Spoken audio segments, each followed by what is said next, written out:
mainstream media sources, it's hard to know who's telling the truth and who's telling tall tales. But how can we hope to navigate our way through this information when most of it is slanted? Join the Honey Badgers as we discuss media bias.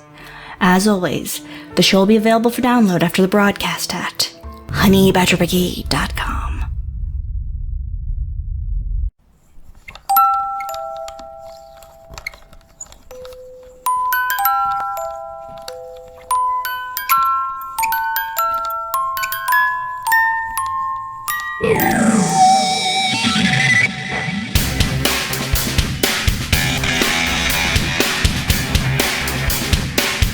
Like a furry torpedo to the jugular, this is Honey Badger Radio, radio with bite.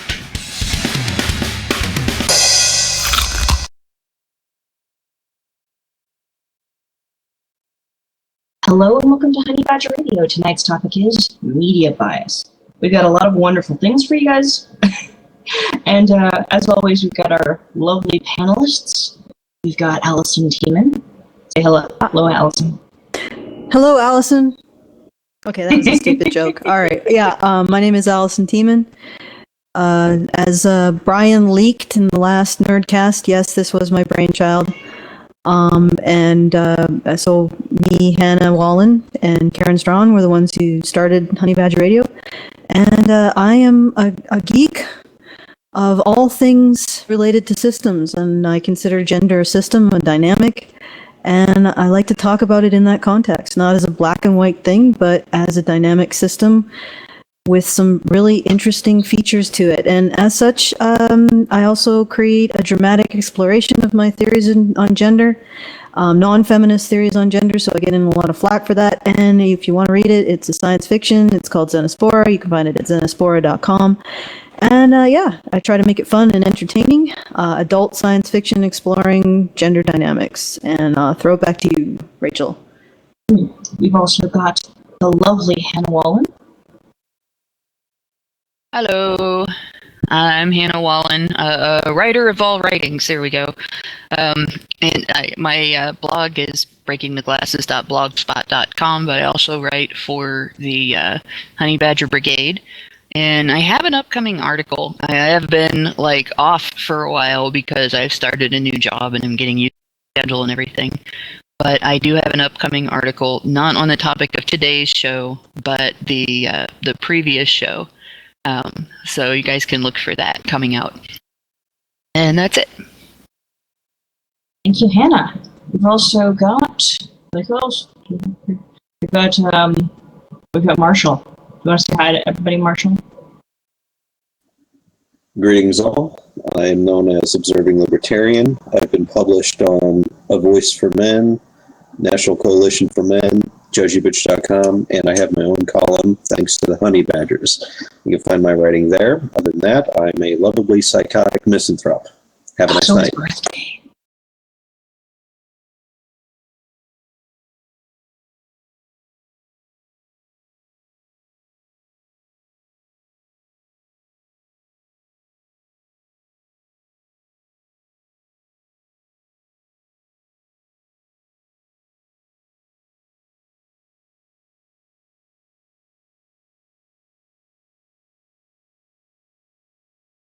Undead to us, because she should be joining us. She's a zombie. Yes, she should be joining us later in Should be the rising evening. back from the dead.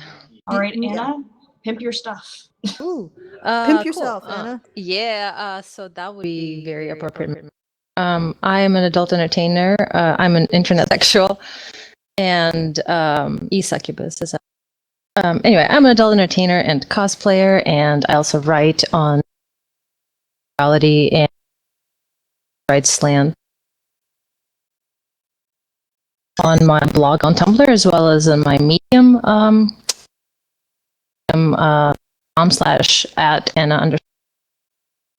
I also contribute to LadyGirlProblems.com, and I just launched a Tropes versus Men.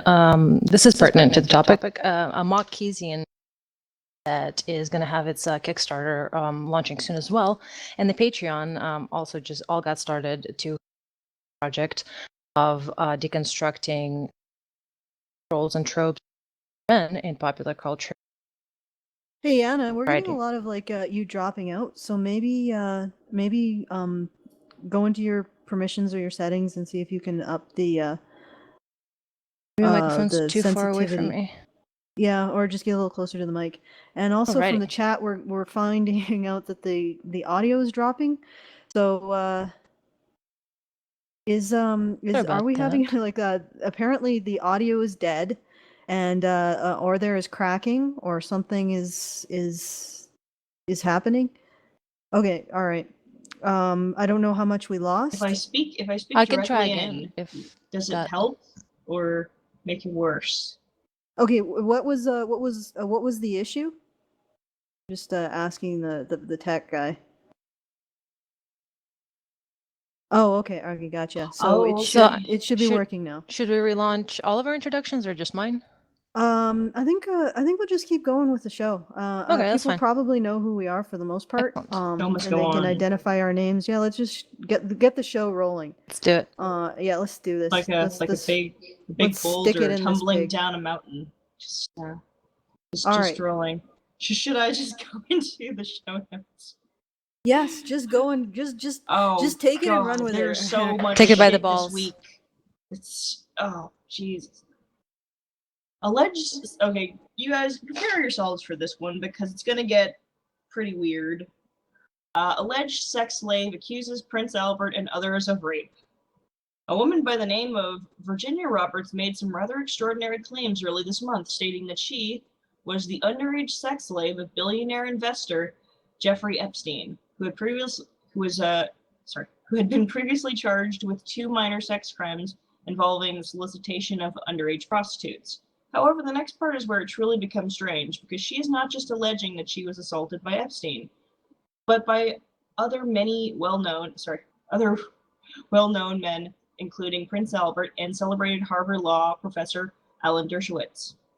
She claims that on the request of Epstein, she had sex 3 times with Prince Albert, including an 11-person orgy, and 6 times with Alan Dershowitz, who has denied every one of her claims, going so far as to challenge her to bring rape charges against him so that he can have her prosecuted for filing false allegations. He had this to say on the matter. Quote, "Every word in her affidavit about me is a deliberate and categorical lie. I don't know her. I was never with her. I never touched her. She picked on the wrong innocent person because I have the will, the determination, the resources to fight back and prove that what she's saying is false." Similarly, Buckingham Palace, on behalf of Prince Albert, denied the allegations against him, calling them, quote, "false and without any foundation," unquote. Dershowitz says that he plans to do everything in his power to clear his name and have those pursuing legal action against him disciplined to the highest extent. You guys want to weigh in on this one? Because this gets pretty weird when she starts talking about going having things done to her on, like, I think a tropical island and all kinds of stuff. It gets really out there.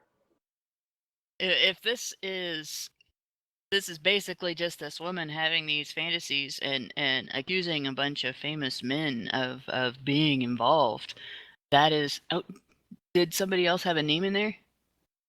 I think yeah. Garen wanted to. Unbelievably, for the first time in Honey Badger Radio history, Garen someone we put our actually names in at the jumped same on time, and Karen. hers went first. Karen, I go. actually put my name in. I never do that. I just barge in. Yeah, you got. I didn't even get rewarded. No, I just Let's tenths of a fix it. second before me. She didn't actually put her name in. She just put in me. That's right, me. Garen. Yeah, well, you know Damn what? it. There are other me's here with different names. You have to differentiate. But Well, yeah, okay, go ahead, but Karen. it says right Go there ahead, in Karen. the chat, Karen, me. Okay, go. Let's go. Go, Karen. Go for it. Go, Karen. No, Unleash the red absolutely, circle. like, It's Martha's I absolutely birthday. think that they picked the wrong man to falsely accuse of rape. I mean, this is a man who knows the law inside and out. He knows, like, he is genius level. Absolutely, 100% Alan Dershowitz. Right? And he is absolutely genius in saying, I dare you to actually charge me. Do it, please. Right? Just do it. Charge me, please. Bring it. Right? Because he knows he's innocent. like that is not the statement of a man who does not know he's innocent of the charges, right? He would not be saying, please, please, please, either one, file charges, or two, file a lawsuit, right? One or the other, because then all the evidence will actually have to come out, and you won't be able to just sit and talk to the press and have them report your words verbatim, and nobody has to prove anything, right? They really, really, like, this girl really freaking messed up by picking him. Okay, Hannah can go now. Yeah, I actually forgot what I was going to say. What? Oh dear. Yeah, you'll have Rachel. to come back to me. Rachel, Well, go for it. Yeah, there's a lot of stuff going on in this situation, and I knew the moment he started saying, "Oh, please, please, definitely come at me," I was like, "Yeah, this guy is totally not guilty. Really, you can tell." And he says that in some of the occasions when he was supposedly going down to what she calls the dungeon in Epstein's house and servicing these men, he was there present for a brief amount of time, and in some instances with family members, including his wife and daughter. So it's making incredible claims that not only was he involved in this, but that he had no issues doing something to an underage girl while his wife and child were in the other room. It's really ridiculous. And that's the thing that I was going to mention. If this is, and it sounds like it is, if this is just this woman having a bunch of fantasies that she's trying to, publicly involve these men in and everything, where she's making all these accusations, the evidence against her is going to be overwhelming, because they are all high profile, and they are all people whose, like he said, his whole schedule is out there, and he'll be able to prove where he was, who he was with, and what he was doing. These people, particularly the prince, are so micromanaged in their time that there is no way for there to be a period of time they can't account for.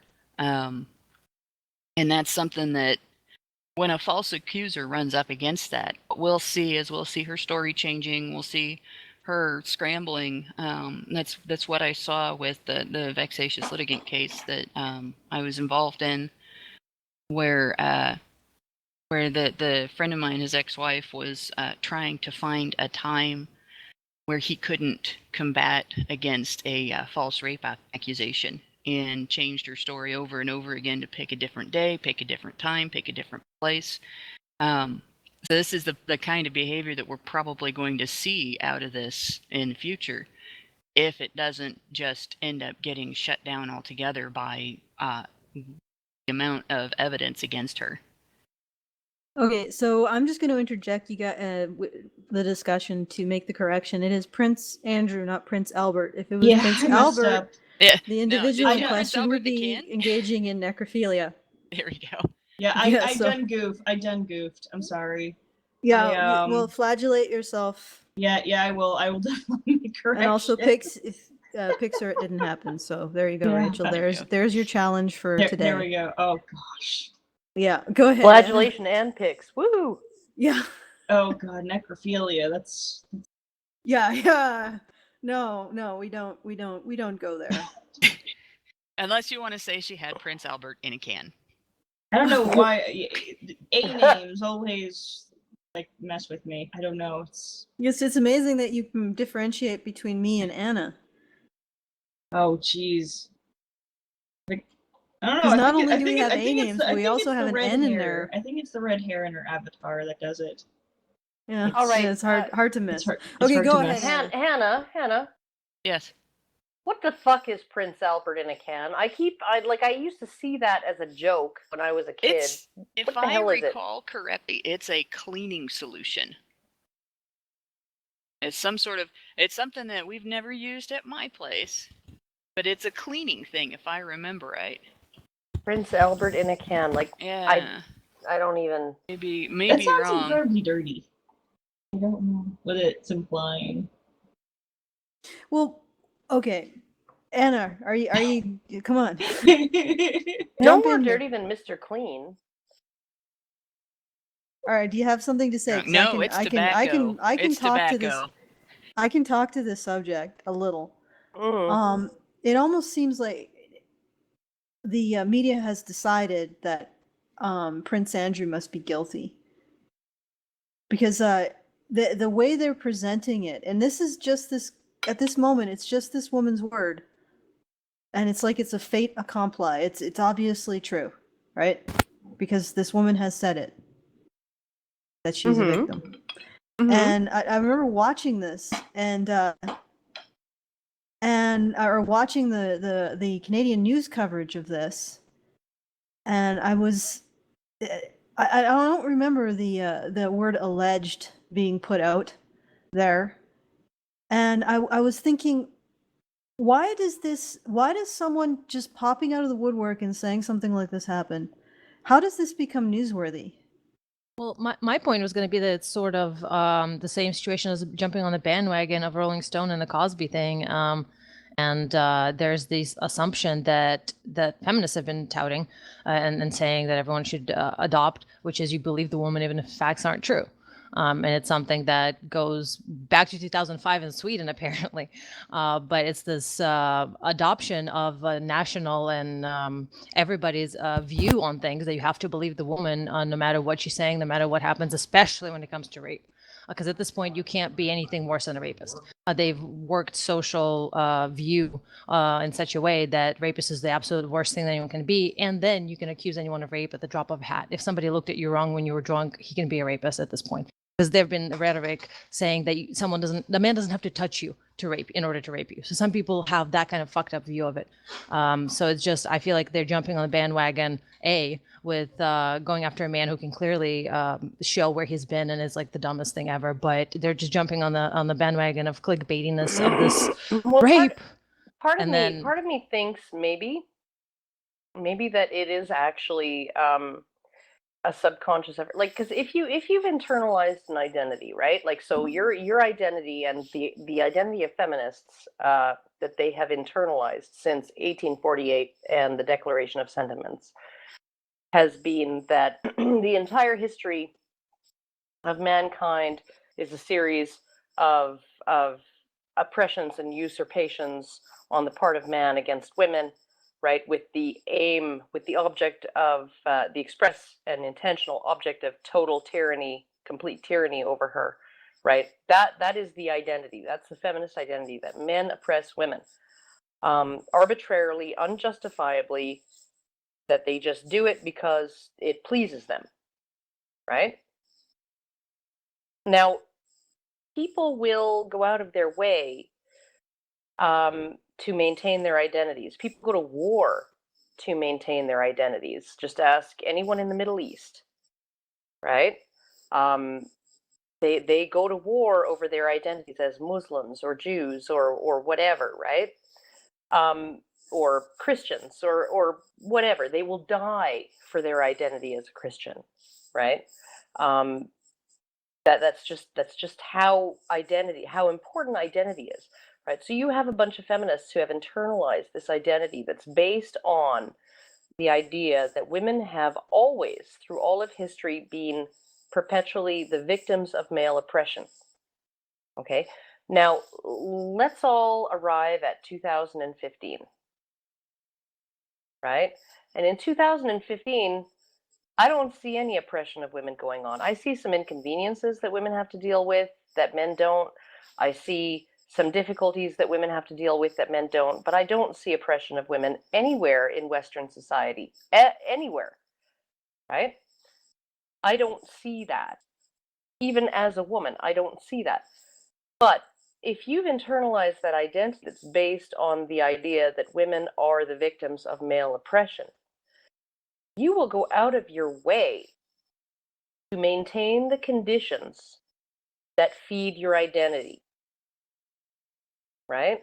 And I've been thinking about this a lot. And Goodfella uploaded a video where he was sort of positing that I can't see any other reason why feminists would be doing this if their goal wasn't to make men hate women, right? And then you look at that stupid law that they have, the comments on any article about feminism justify feminism, right? Which is just as accurate and just as logical as the comments on any article promoting Nazism justify Nazism, right? No, doesn't, right? It does not follow. It's a non sequitur, right?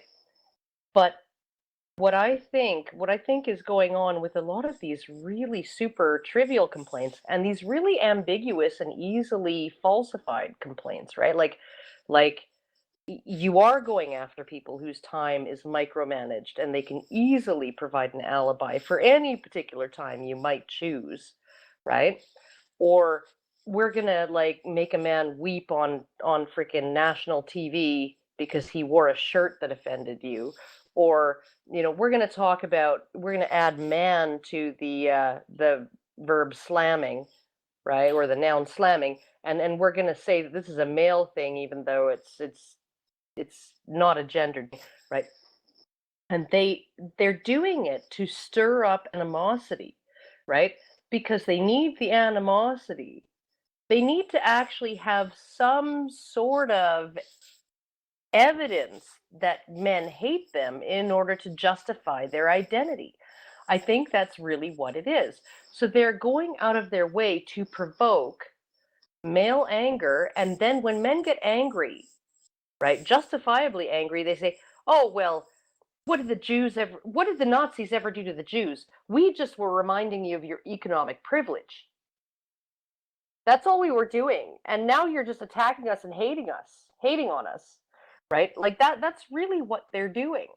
Well, I mean, if you qualify it by saying this is like in the early stages where it was pretty much just a campaign of propaganda against primarily Jewish men, saying that they were sexually.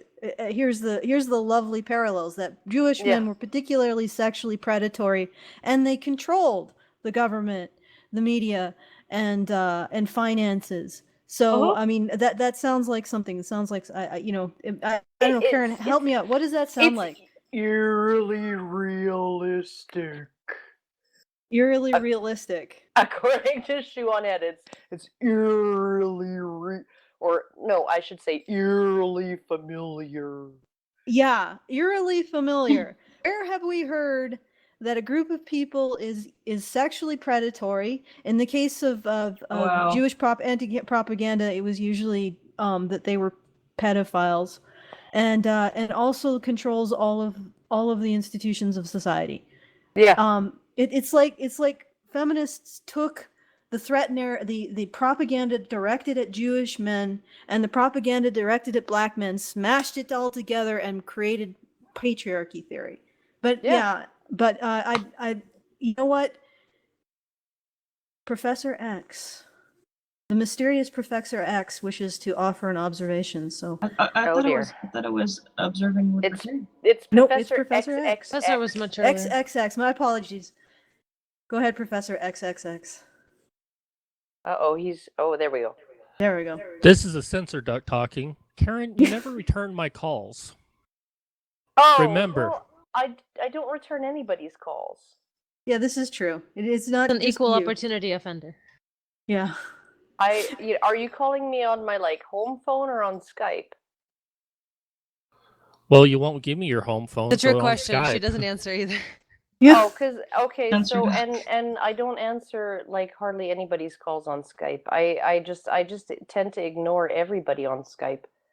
That's why I appear as invisible. To ignore Skype. Yeah. If I didn't appear as invisible all the time, then I would have people wanting to talk to me all the time, and then I wouldn't even have time to shit. Oh my gosh, check privilege, Karen. No, but it's true. It's true. I actually had to go ghost on Skype because it was taking up too much of my time. But we should get back on the topic. We should actually Professor XXX, Rachel. Shh. Professor XXX, make your observation. We'll get to it, Rachel. We'll get to it. Remember, we should always take a woman at her word, but never a man at his word. Listen and believe unless it's a penis. As Anna says, being a rapist is the worst thing you can be, even above a murderer or a genocide-loving dictator. To be a rapist, all victims need to do is convince feminists that someone is a rapist. And feminists are very easy, at least believing anything a woman says. And by the way, Prince Albert in a can is a tobacco product. Can you rape Prince Albert in a can? I'm sure that Well, I you're could constantly find putting a your way. fingers in there. Yeah, well, I guess if you stacked them together and then glued them together, you could probably indeed rape them. Okay, Marshall. Go ahead, Marshall. And then Marshall, and then we'll move on. Yes, we'll move on. Marshall, the This window is closing. Go ahead.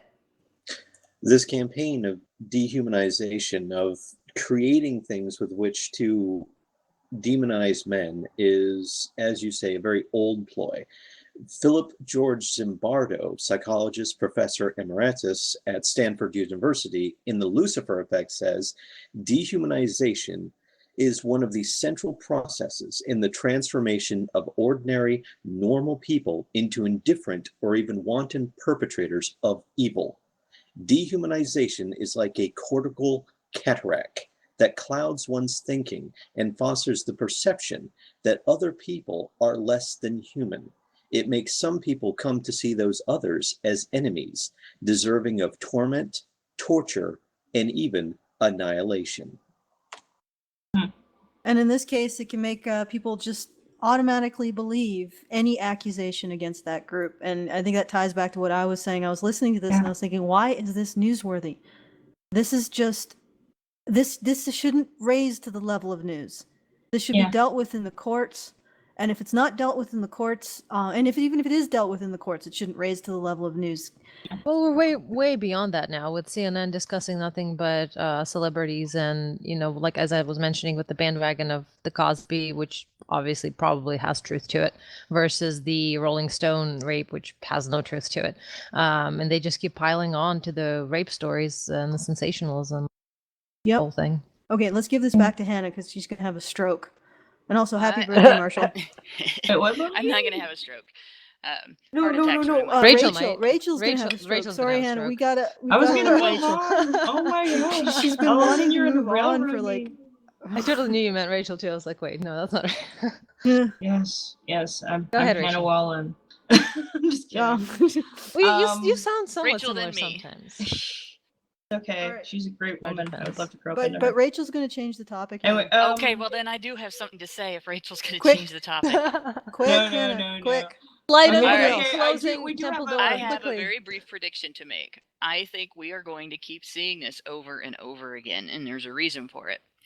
Feminists have a mindset to where now this is something that I got called brilliant on Twitter for saying this, but I think it's really more of an elementary observation that misogyny is feminist for blasphemy. Well, I think rape is feminist for sin. And they're going to continue to both make frivolous use of the word and latch on to every accusation out there in a scrambling attempt to continue keeping it on the forefront of the discussion. And so every time we see another horribly dysfunctional drama addict come out with ridiculous false accusations, not just false accusations, but like this is actually fantastic in its ridiculousness, they'll still continue to vote it. And so I predict that we're going to continue to see this shit. I predict that we're gonna see this woman owned in court. Oh yeah, It's- this one, but there will be another, It's good. Yeah, and another, unfortunately. and another. But That's we do what I have some good predict. news. We do have some good news for once. The Dove recently did an ad campaign showing a positive image of fathers. Dove's recent ad campaign praises fathers, calling their compassion for their children, quote, real strength. The ad is a rarity on television, showing that not only are fathers needed, but should be celebrated for taking an active role in the lives of their children. The ad is meant to combat negative stereotypes of fathers in media. In Dove's survey of 1,000 fathers, 64% felt the media portrayed them inaccurately, stating that most felt media portrayals described dads as, quote, disconnected, bumbling, and incompetent. whereas they felt good fathers were, quote, caring and loving. 90% of them felt that their caring, compassionate side was a part of their masculinity and strength. The campaign is currently running under the Twitter hashtag, hashtag real strength. If you're feeling that this is something you'd like to see more of, feel free to send the folks at Dove some love. And do we want to talk about this? Because there's Just 2 questions about the campaign commercial. Was there a commercial you were saying? yes. Did it? Okay, 2 points. 1, did it have gay fathers? And 2, did it have black men in it? Yes or no? Yes, I think it did have black men, but I'm not sure that it had gay men though. Because those 2 things have been okay to talk about because as I think Goodfella actually was mentioning in this Channel 4 shenanigans that are happening. It's okay if you can be the wrong kind of white or wrong kind of man. That like if you're a black man, it's okay for you to have rights over your children because you've been so oppressed. And if you're gay fathers, it's okay for you to have rights over your children because you've been so oppressed. But if you're a white man, white straight male, you're cis cum and go fucking die in the gutter. So, I mean, it's really good seeing that Dove at all stood up for anything whatsoever related to men. And the fact that if they're quoting statistics in general, that's people like that's going to be good. Well, it was their but- in-house survey, so I mean, we can take that, take that, with a grain of salt or whatever. Overall, it's a good thing. But yeah, I mean, they at least attempted to do like an in-house survey. And it's very to get an surprising idea to see of the media at all how responding. they wanted but to be portrayed. So yeah, I mean, did anybody else? It is see good. It's nice to see it. Right. We'd like to see more of it, I think, and more respect for fathers and the role of fathers in society. Because in my opinion, fathers are just as important as mothers.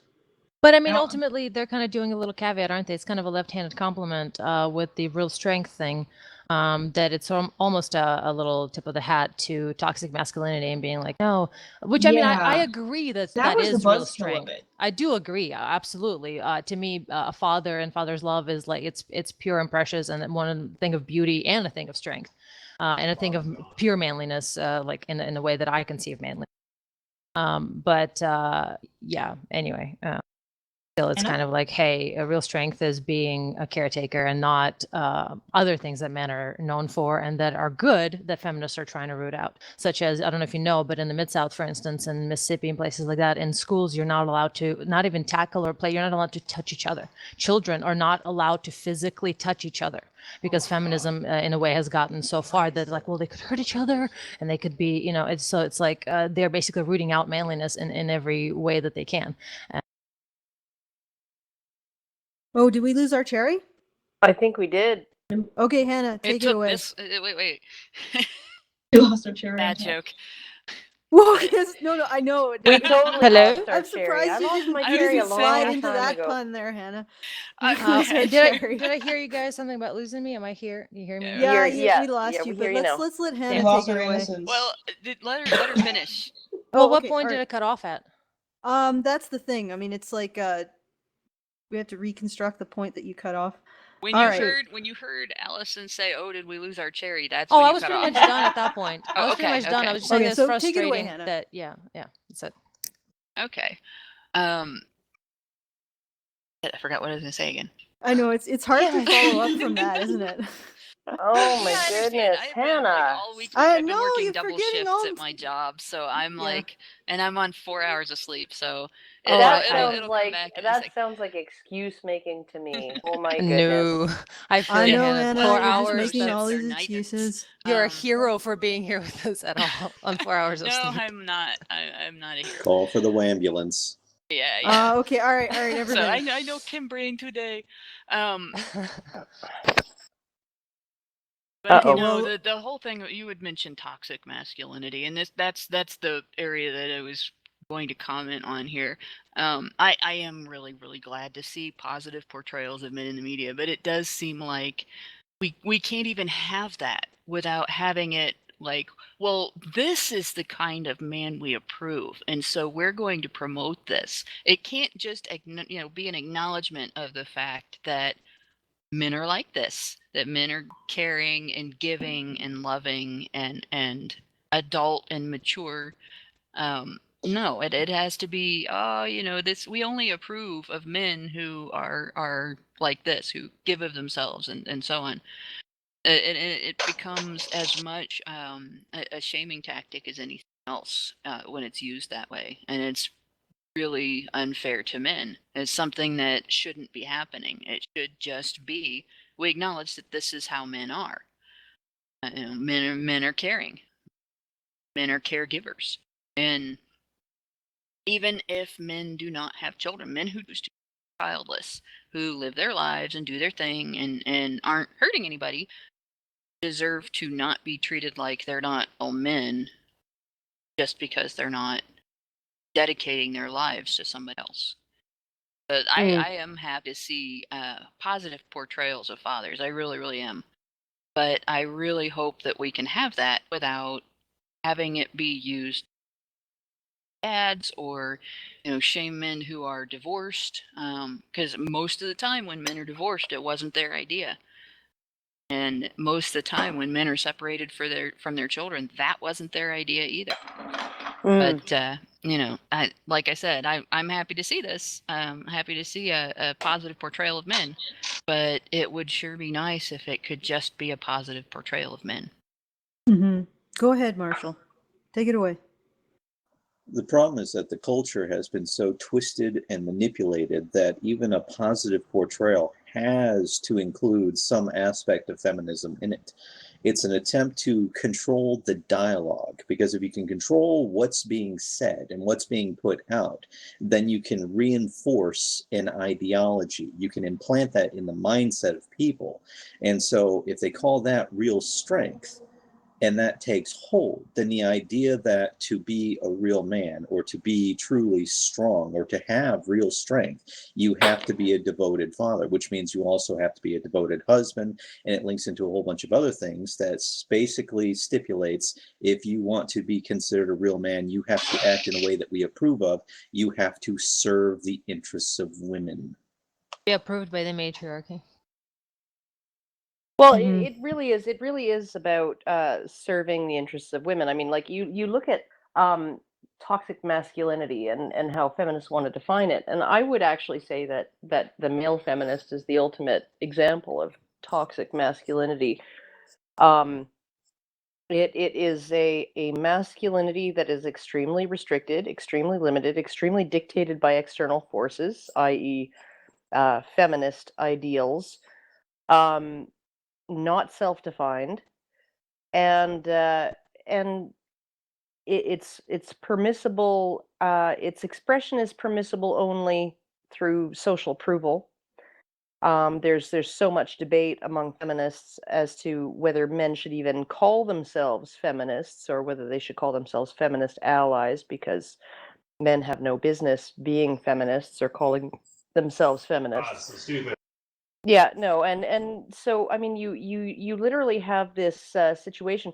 But what are male feminists doing? What at their core, and you can look at Anita Sarkeesian sitting on a panel saying, if you're being accused of white knighting, you're probably doing something right. What are male feminists for? What is their purpose? Serve the interests of women, right? Just like traditional masculinity served the interests of women, and all masculinity inherently, at least as defined by men throughout history, has always had an aspect of serving the interests of women. So,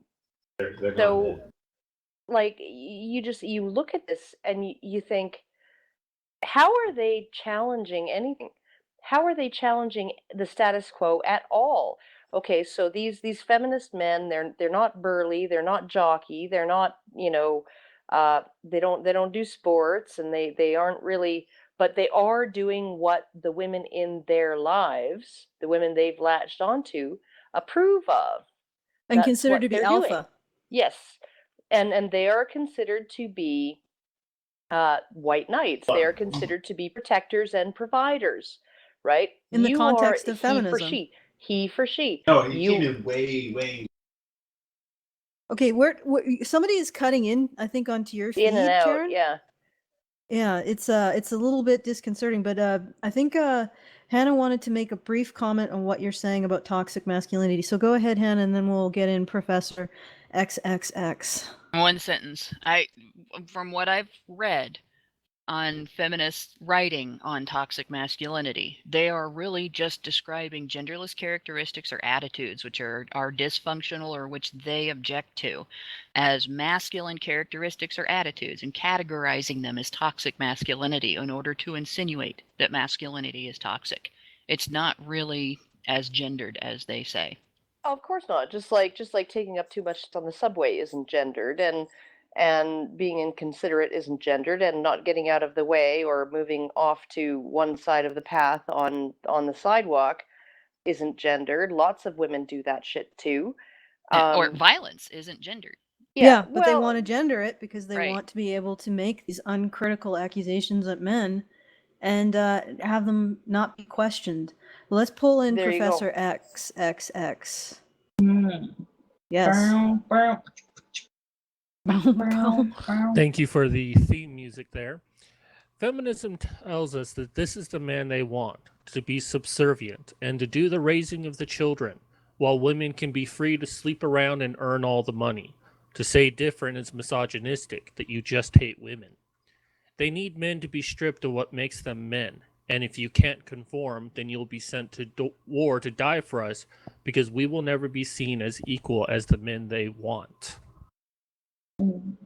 Well, I think that Yep. there's like almost like a catch-22 is that women often seem to want a guy to take control but give them precisely what they want, which is really frickin' difficult. What it seems to me on this ad campaign and the way that it suffers is not just in that. I think what it seems to me is the problem is that you've got feminists trying to do a male positive ad, and as close as they can really get to a male positive ad is trying to redefine masculinity in their terms. But here's the thing: they did the survey, and they said that being caring and compassionate was a part of masculinity, but they weren't saying that, to be a real man you have to be this.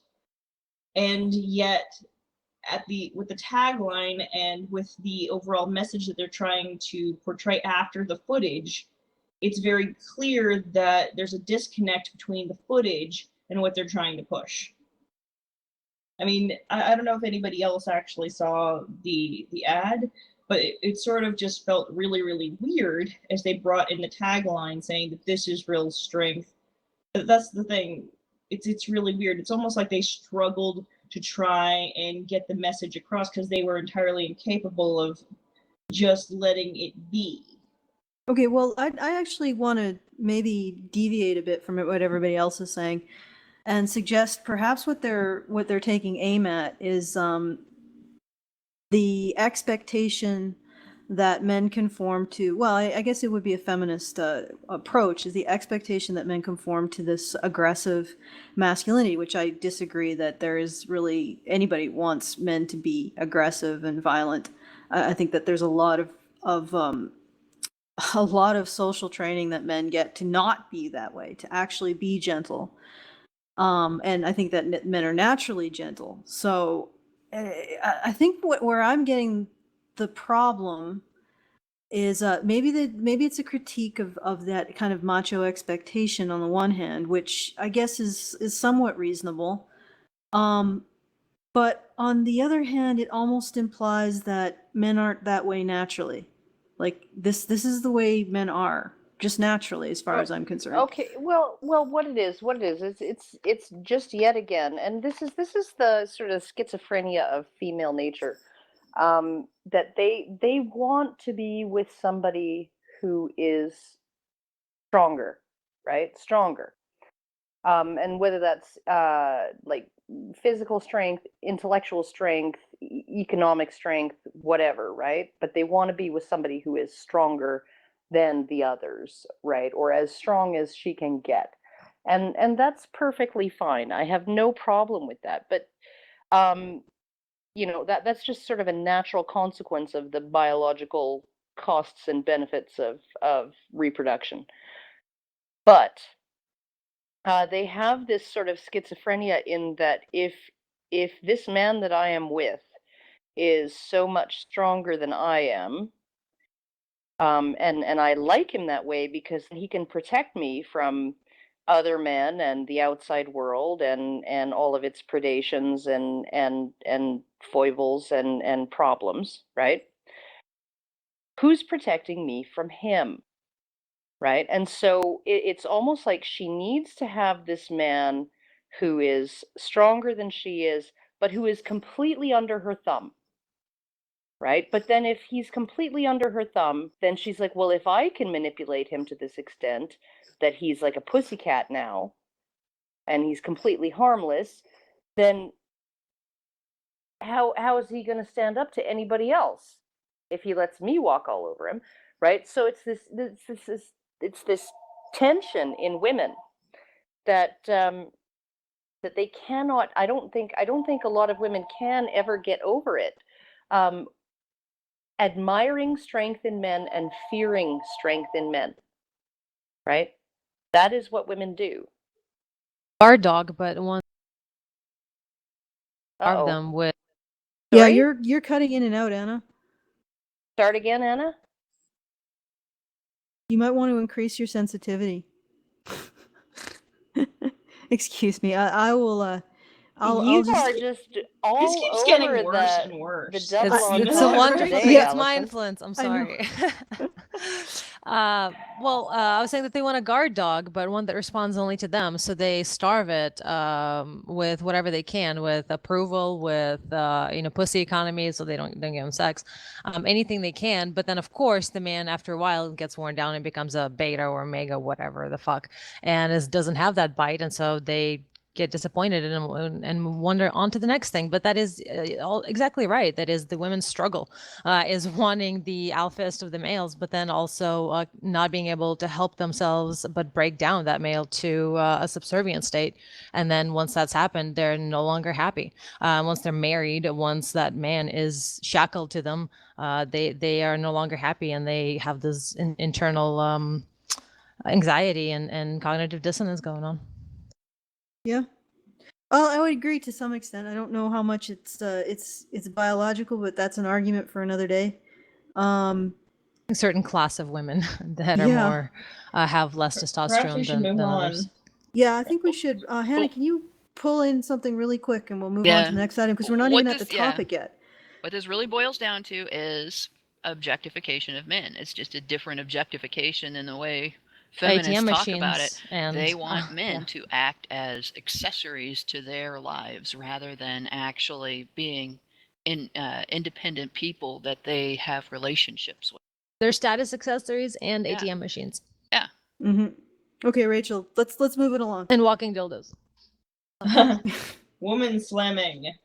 Speaking of Ooh. walking dildos, Ooh, This is gonna be fun. See, this Yeah. just keeps getting worse. We're Better. just delving or better, depending on how you feel.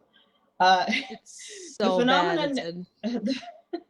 The phenomena called manslamming was recently put to test by the National Review's Catherine, I'm gonna probably butcher this, Timpf, who found that when she didn't actively avoid people walking toward her in public places, that women bumped into her more often than men, ultimately coming to the conclusion that it is not only not a gendered issue, but not an issue at all. She found that 66 women and 23 men bumped into her when she didn't move out of the way. The term manslamming came into popular use when Beth Breslaw did an experiment, that's in quotations, when her friend told her that more men bump into her than women when she doesn't actively look where she's going. Many feminists saw this as a sign of patriarchal oppression, when the reality is more than obvious. If you stand in the middle of a sidewalk with high traffic, people are going to bump into you. Depending on the time and place, more men or more women might bump into you. The only thing that this proves is that feminist columnists are willing to take the weakest arguments and use them to create clickbait. It doesn't matter if there's no empirical data, they will push that agenda in hopes that the perception of a situation will override cold hard facts. The fact that if you stand in the middle of a sidewalk like an idiot, someone will probably bump into you. There you go. Well, you know, the really dumbest thing about this is that it starts with the presumption that it's other people's fault. If you're going someplace or standing in the middle of the sidewalk and you're not watching what you're doing and you're not paying attention, if they bump into you, which in reality, if you're walking and you're not paying attention to where you're going and there is an impact, you bumped into them. If you're not watching where you're going, you're the asshole.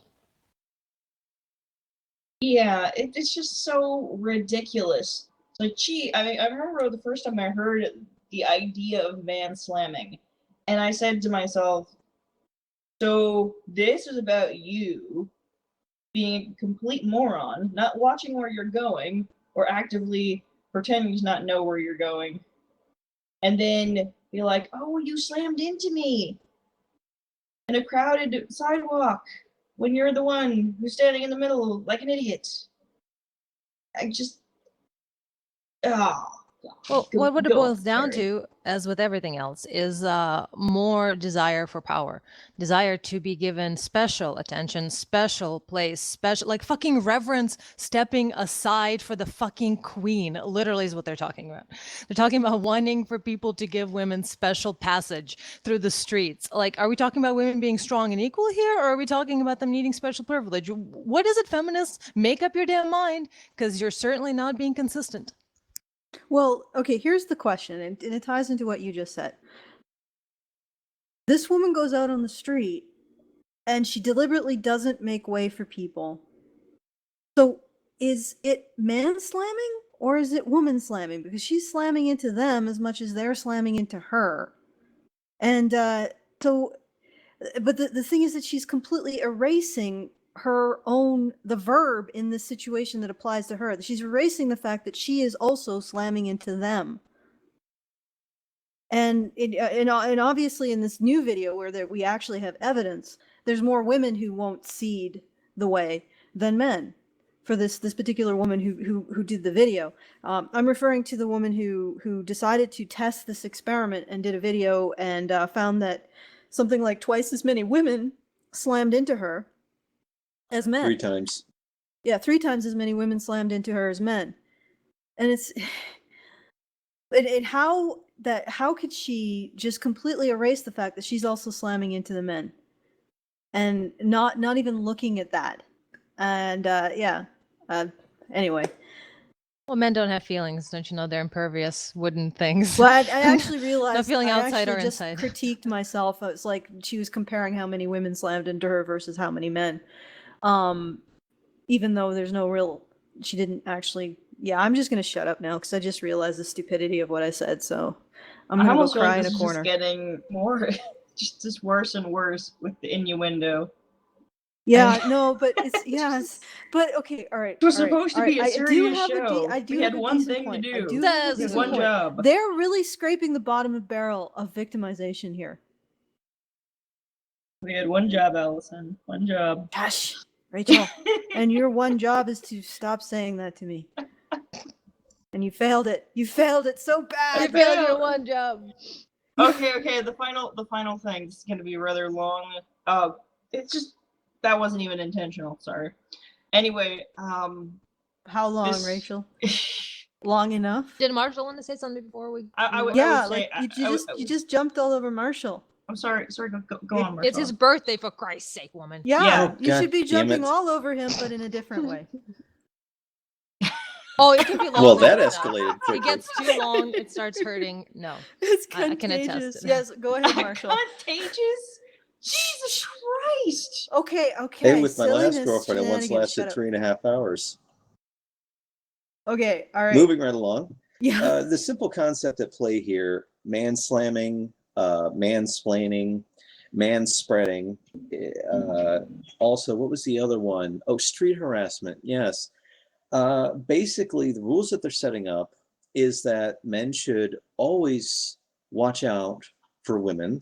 If they see a woman coming, they should move to the side and bow their head gracefully. Because in street harassment, according to Hollaback, leering at a woman, meaning just looking at her, is street harassment. If you look at a woman in a public place, it's street harassment.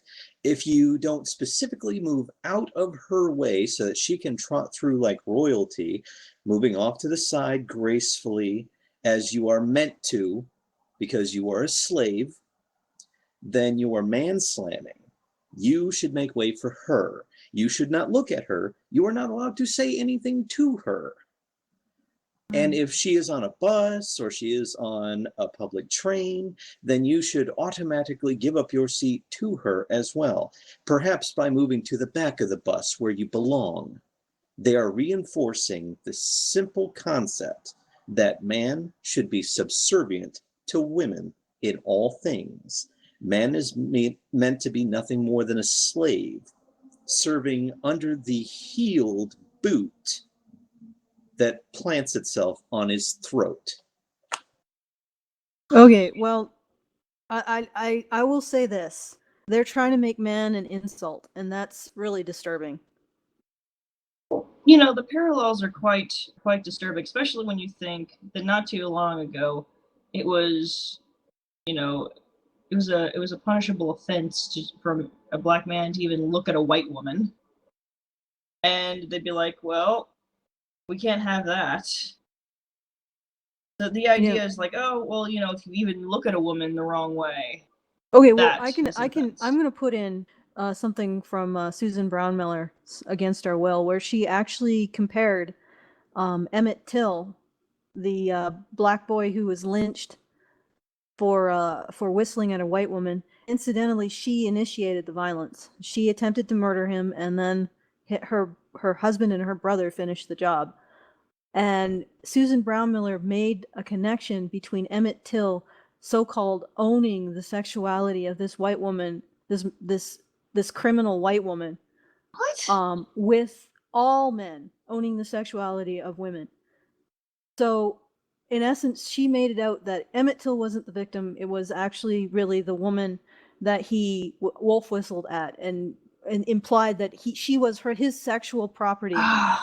And she said that it was within the same system that made her the sexual property of white men.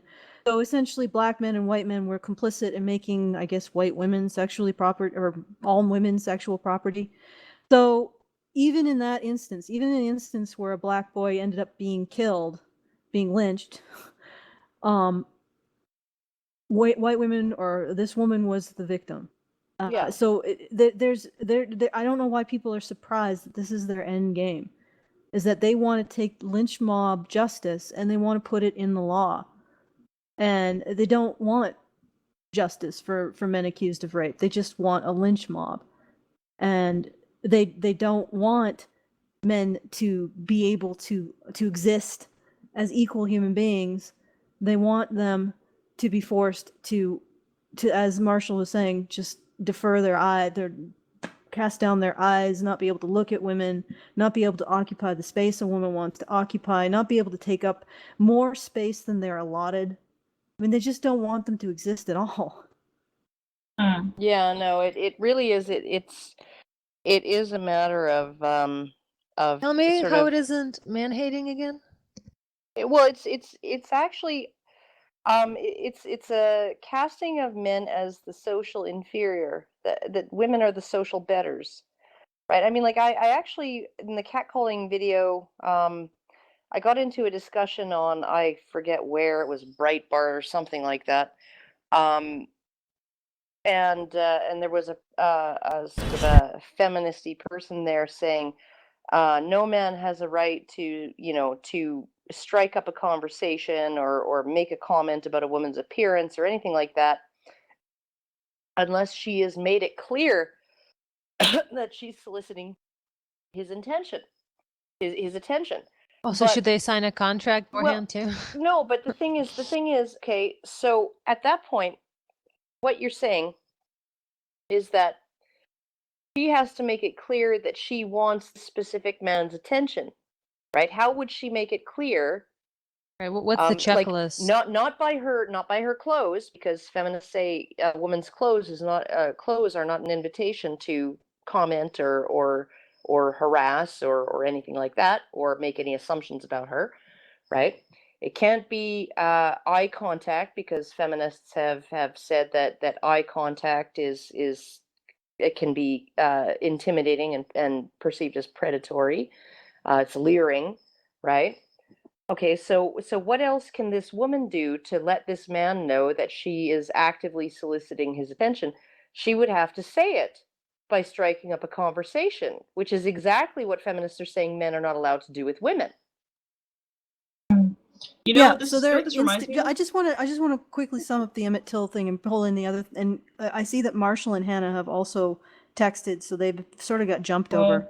But I wanted one to quick thing. tie up what Karen was saying, and then also to the Emmett Till thing. They want to institutionalize the kind of behavior expected of black men towards white women. Yes. In the Old South, they want to make that and direct it at all men. The same toward kind all of thing. women. Yeah. For all women, and that's progressive. You know, if you do it just to black men, it's bad. You do it just to Asian men, we can understand the bigotry. Just Mexican men, just disabled men, gay men. Well, I guess gay men wouldn't be interested in women, but if you do it any subset of men, that's bad. But if you do it to Mexican men, black men, Asian men, Irish men, Italian men, and traditionally considered, Anglo-Saxon men, suddenly it becomes progressive. I mean, black men and all the other men are still hit by the same problems, the same restrictions, but as long as you include all men, it's progressive. Yeah, no, it's absolutely, it really is. Like I've said before, the KKK put out a lot of propaganda regarding black men and white women, and all feminists just took that propaganda and took black and white out of it and turned it into all men and all women, and that is somehow fine. Yep. Like and part of the reason I think it's considered fine is because tribalism is very uncomplicated. Tribalism is something that people readily understand. It's sort of it really is sort of a one-way thing. So, racism or sort of the antagonism between Democrats and Republicans, right? It's easily understood as an us versus them thing, and all of that, right? But sexism it operates on a completely different mechanism, and it's not as easily understood, and it's much more nuanced. And so you can hide all of these attitudes that are extremely bigoted and extremely sexist, and pretend that they're progressive, and people will buy it. Yep. But let's let Marshall and Hannah get in there. I totally agree, which I know is really boring, so maybe I should say I disagree. Rachel, we'll move on. I only had one quick thing though, like before I give it to everybody else. But I don't know if anybody else saw that video, which was entitled #equality, and they went to the future, and there was just this guy staring at this woman, and she's saying, "I'm not sexist. I'm not sexist. I'm not I saw sexist. that, yeah. I'm not sexist. No, I'm not sexist. I'm not sexist. I'm not sexist. I'm not." Yeah, and where everybody was assigned a number instead of a name, because names were considered like they were fraught with all kinds of ethnic and cultural baggage, and so they were assigned a number at birth, but then people were upset about how some numbers were considered better than others, so now everybody was just known as number one. And they kill all white heterosexual men if they're yeah if they're still white and heterosexual. Oh yeah, all right, guys. It's actually less interesting because people can't watch it, so they may not know what you're talking about. It was cute. It's on YouTube. Look yeah, for it. What's the title? #equality. Okay, great. Now, Marshall, you've been waiting very patiently. That's all right. I wanted to reinforce what you stated, that when they attack all men, somehow it becomes progressive. Michelle Maes, research staff at the Conflict Research Consortium, from her paper, What It Means to Dehumanize. De-individuation facilitates dehumanization as well. This is the psychological process whereby a person is seen as a member of a category or group rather than as an individual. Because people who are de-individuated seem less than fully human, they're viewed as less protected by social norms against aggression than those who are individuated. It then becomes easier to rationalize contentious moves or severe actions taken against one's opponents. Once certain groups are stigmatized as evil, morally inferior, and not fully human, the persecution of those groups becomes more psychologically acceptable. Restraints against aggression and violence begin to disappear.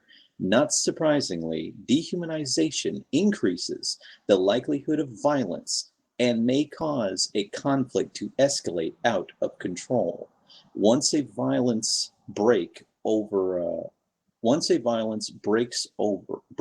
has occurred, it may seem even more acceptable for people to do things they would have regarded as morally unthinkable before. This is really the thing with mob violence. It just takes one person. If you are in a mob, and you identify with that mob or that gang of protesters, right? The moment that one person crosses the line, one of the people on your side crosses the line, then the line suddenly becomes much more easily crossed for you as well, right? And things that you would never do in your normal day-to-day life suddenly become permissible and maybe even justifiable. Mm-hmm. Let's, Hannah, go ahead. I just wanted to point out, because there are a lot of people who give feminists the benefit of the doubt on things like this. Feminism is a group that treats words and looks as oppression. This is not an accident. It's no accident they're directing negative characterization and inferences at men. It's no accident that they're dehumanizing men. Even if the grassroots might not get it, the leadership is absolutely doing it on purpose. It's deliberate. And remember that the next time a feminist tells you feminism is not about hating men. It is absolutely about hating men. It is absolutely about dehumanizing men.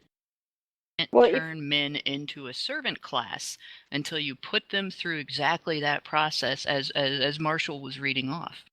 It's not possible to get to that point without spewing their hatred. Well, look at the aspects of their theories that they will go to the level of terroristic violence to protect from scrutiny or challenge, right? So the Duluth model of domestic violence, where men are the perpetrators and women are the victims, and the entire debacle is blamed on masculinity. Right. Rape, and this is from a group that says where it is a male on female thing. You often hear 95% of victims are women, and 98% of men perpetrators are men.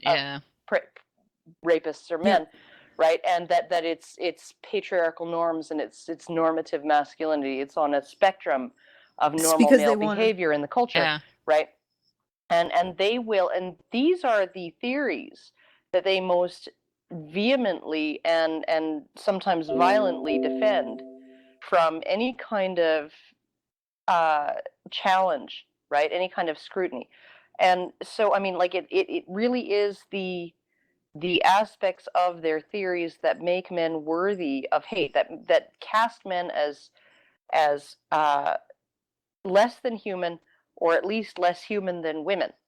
Demonizes men. Yeah, it really does. For comparison, if you say hi to a woman on the street, you're oppressing her. God forbid you say, "You look nice today," or something really, really oppressive like "nice ass." Turn it around and you say, "Oh, men are rapists and rapists are men." Obviously, there's a degree of deliberate dehumanization there. Yeah, I mean, and it really speaks to the fact that, I mean, we let in the media has this double standard between what they consider hate speech directed at women and what they consider hate speech directed at men, and I think that the next topic, which speaks also to the show topic. Can you guys imagine a kill all women hashtag? And then saying that, the next topic really speaks to what the media considers acceptable for women to say to men, or feminists to say to men, and women to say to men, and what it turns around and says is harassment and hate speech if individual men say it to women. I mean, we got the media shouting it at men and giving feminists and these other misandrists these huge platforms, and then turning around and saying internet trolls represent all men, and the abuse shouted by anonymous internet trolls is normalized by society. Anyway, go ahead. Even though all of society is trying to do shit to stop it. Karen, I have to read this. But at least wait. And then you can release the floodgates and just let just it out. Karen all over it. Go ahead. Just Karen all over ejaculate all of your all Karen right. all over it. I'm calling this the year women lost their fucking minds. Last month, Jess Zimmerman penned an article showing us just how utterly ridiculous feminist columnists can be while remaining employed. Her article is entitled 2014, The Year Women Got Even, which implies a great deal in the title alone. Not only is she advocating that women should get revenge upon men, but also that there is an inequality which favors men. Men have collectively harmed humanity to the point that banning them, to her, seems like a good idea. In her article, she praises the Kill All Men Twitter hashtag, saying that they were both serious and not serious. Well, which is it, Miss Zimmerman? Because you, like Valenti, chicken out of truly owning such an absurd position and backpedal. You won't own that position because the, quote, individual men, unquote, as you call them, probably pay your bills. If you are advocating the decimation of 50% of the population because people like Elliot Rodger exist, then perhaps you should wear your misandry right on your sleeve so that we all know who you are and can openly avoid foul creatures such as yourself. In the mind of Jess Zimmerman, minor frustrations with the opposite sex ranging from catcalling to the murders committed by a handful of men are enough to warrant blatant man hatred. You might wonder, what led her to this position aside from being an evil harpy? Well, folks, the reasons she cites read like a greatest hit selection of bogus claims we've debunked this year. Things like Elliot Rodger, Brianna Wu leaving her home, Paula Back's street harassment video, outing of the woman who lied to Rolling Stone about being gang raped. She further pushes this idea forward by arguing that since there are men on board the misandry train, that banning men is not only okay, but warranted. All I can say is that you, Miss Zimmerman, are the reason that some men are afraid to enter relationships. You are the reason there is a distaste for women, because you think that man hatred is fine because some people are assholes and some are mentally deranged. Well done, Guardian. Your staff of insane feminists never ceases to amaze. Oh, God, this fucking woman. She's so fucking stupid. Feminists don't hate. I mean, men don't hate. rage. Women. They just hate feminists. Well, They no, hate I don't them even think they hate specifically. feminists. I think men as a group Well, not as a are group, but the ones that incredibly do. forgiving. Well, I mean, look at it this way, all right, right? Hannah, Like in the Karen. Declaration of Sentiments, feminists declared war on men. They said men have oppressed us through all of history. Men have done this for no good reason, unjustifiable, arbitrary, right? They have wronged us through all of history, and like how these are their husbands and their sons and their fathers and their brothers that they're talking about, right? And so that was the opening shot in the war, and it has taken over 150 fucking years for men to actually fire back. And very right? mildly I think that at says that. a little something about the forbearance and the patience of men and their love for women, that they were willing to tolerate a century and a half of sustained attack, right? Of sustained false accusation, right? And just say, well, dear, maybe you're a little bit right, and we can actually let's try to make you happy. Yeah, and I'd like to point out that's what men collectively said. Let's try to make you happy. I'd like to point out that the first act of feminism that people like to say is the female suffrage didn't actually create equality. It created an inequality in favor of women because they didn't have the same obligations to the state as male citizens did. And and also prior to suffrage, there was a huge movement of women who didn't want suffrage. Yes. And so it's like it's a much more complicated history than feminists make it out to be. One of the interesting things too about that is most of the men who were against women's suffrage were against women's suffrage because they were concerned for its impact on wider society, right? They and yes, it is sexist to assume that women are not capable of being smart enough to vote properly and all of that, right? But they were concerned with wider society. Right? Can we trust women with the vote? Right?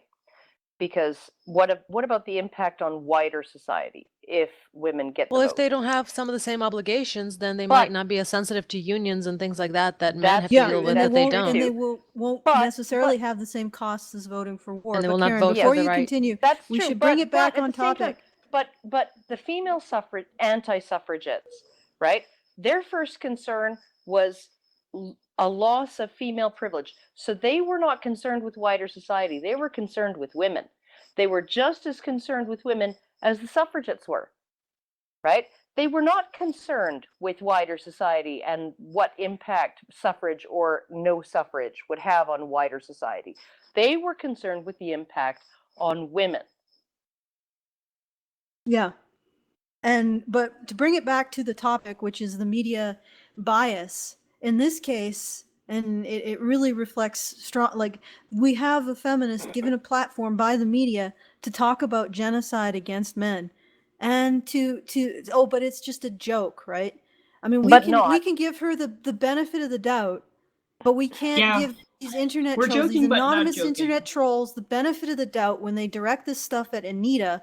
We can't say, well, this doesn't really represent all men. This doesn't represent the gamer community, these internet trolls. And yet we can allow women to climb off the top of this podium created by media and shout this vitriol at men. And that doesn't represent society. That isn't actually harassment of men.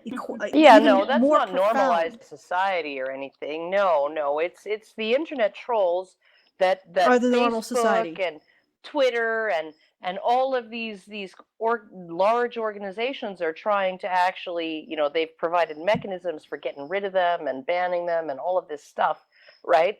That the law will go after if they get severe enough, right? Those are normalized by society, right? But the ones who actually spout their hatred on the women's page of the fucking Guardian newspaper, right? Or Daily Life in Australia, right? Or the Huffington Post. Or the HuffPo, right? That's not indicative of society's norms, right? They are the ones with the podium, the ones with the voice, the ones who are being paid to write, the ones who are being given a space in a newspaper that people buy, right? And that advertisers pay for space on, right? Those people, right? Those people who spew their hatred, they're actually subversive, right? They're rejecting the status quo, right? But the ones who are like anonymous trolls on the internet who stay anonymous because if they didn't, they'd go to jail, right? They're the ones reflecting society's values. Like, how do these people even fucking tie their shoes in the morning? Shoes are oppressive, Karen, didn't you know? Shoes are Karen, you are such a shit lord, you know that? You are a shit lady. You are such a shit lord. Don't check your shit lady. I am anything but a lady. Please allow Professor X to speak. Well, actually, all right.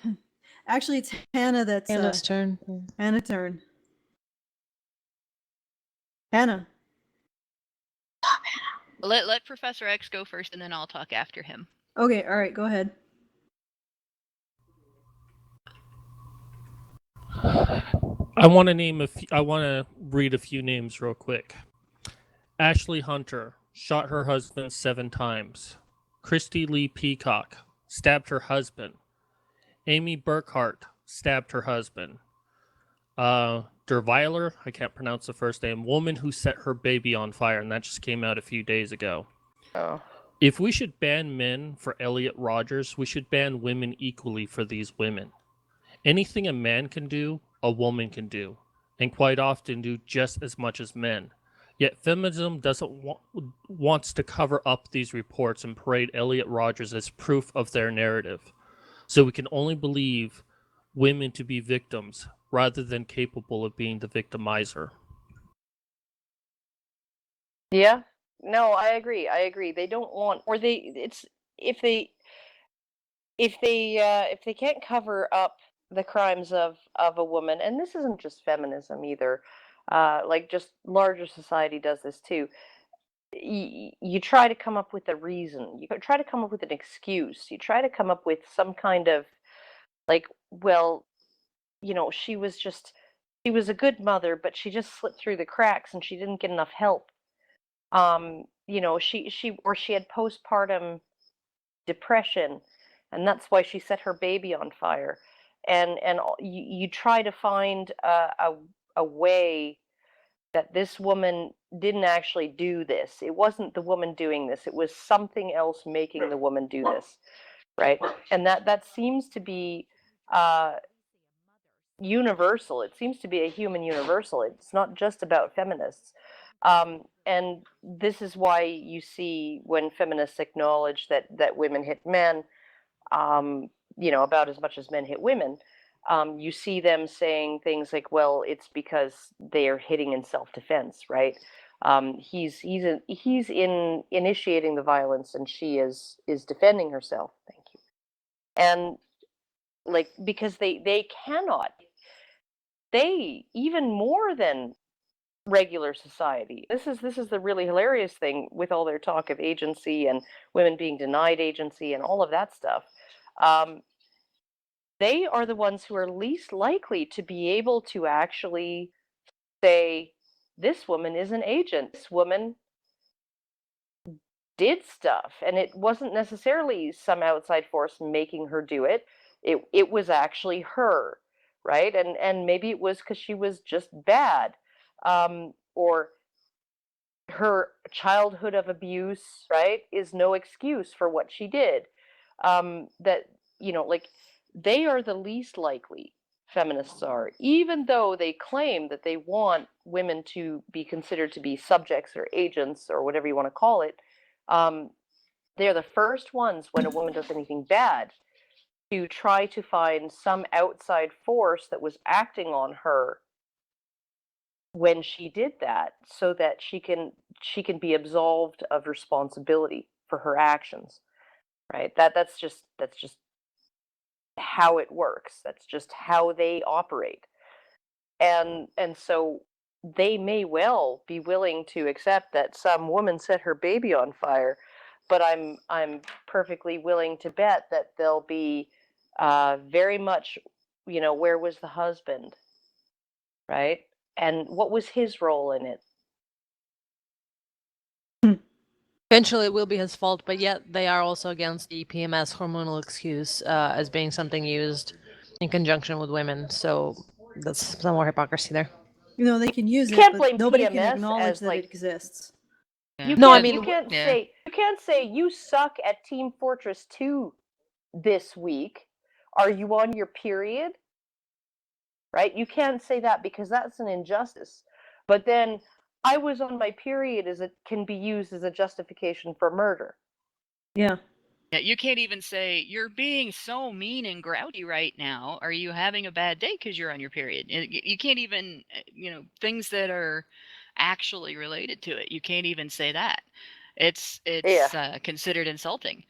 But yeah, you can blame all kinds of shit on that. You can do the same thing with postpartum psychosis.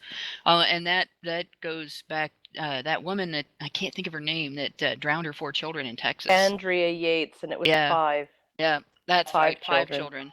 And when I first heard about that, I wondered how she could be psychotic that long, and where was her family? Why didn't her family notice? And I didn't see anything in the media about her family, looking for help and everything. And I thought, my gosh, why aren't they prosecuting these people that didn't do anything when they were living with this woman all this time? Well, they did do something. They took her in for help. They took her to mental health institutions. They got her evaluated repeatedly. And the mental They health community absolutely- said she was okay and could go home and take care of her children. Well, The they facility didn't- sent her home. They didn't say she was okay to take care of her children. They said she was okay to go home. Oh, yes, they And did. no, Yes, they did. They Because said I just looked this up recently. They did give her. her psychiatrist told her husband under no circumstances should she be left alone with the children. No, the last thing that I read on this, and I don't have it bookmarked or I'd put it in the window for you, but the last thing that I read on this was that they had released her completely. They had given her not a clean bill of health, but basically said, the treatment is working, she should be fine. I'm not prepared to let her husband off the hook on this, because even after she killed their 5 children and even after she stood trial for this, she was put away, right? He said, "Oh, I hope to have more kids with her in the future." Oh, Yeah, that's well, a little messed. right? That's really Like, messed. no, yeah, but the thing is, but- he could have Stockholm from her freaking lunacy. Yes, He he could, could. He could but- absolutely. But they were But both the parties thing to it. is, they were aware of her mental health condition. Mhm. They were aware of the repeated issues. The mental health professionals sent her home. The people who are supposed to be experts in behavioral conditions and the symptoms and the behaviors that are related to those symptoms, they sent her home to those kids. And those are the people, if any other people besides herself are responsible, and frankly, I think she was completely out of her mind. Well, and this well, is look a at person it who this way. is very It was dangerous the and first. completely out of her mind. But It was they the sent first her opportunity. It home. was the first opportunity she got, right? That with the very first time she was left alone with kids after Yep. she was sent home, he left for work, expecting that her mother would arrive within 20 minutes. Her mother arrived 20 minutes after he left. The kids were dead. Yeah. Yep. But So- let's bring it back on topic. Well, the thing that was actually not the thing I was going to talk about. You'll talk about the thing you it- were going to yeah. talk about. It went longer because of the Sorry. discussion. Just but, keep going. no, what I wanted to point out in the article introducing this, it was pointed out that this kind of attitude towards men is a reason that many men are afraid to have relationships with women, and I got to point out that's not entirely accurate. The reason that most men who are afraid to have relationships with women is because the law has been designed through feminist jurisprudence to be exploitable by women as a tool of abuse against men in their lives, and allowing for false accusations, even blatant ones, to have massive damaging impacts on men's lives. And that design was made possible by women like the ones we're discussing in this topic. Ms. Zimmerman, Anita Sarkeesian, these women that have been getting a pass on hate speech in media. This has been going on for over 30 years, where feminists and other anti-man sort of propagandists have been getting a pass on hate speech and lies.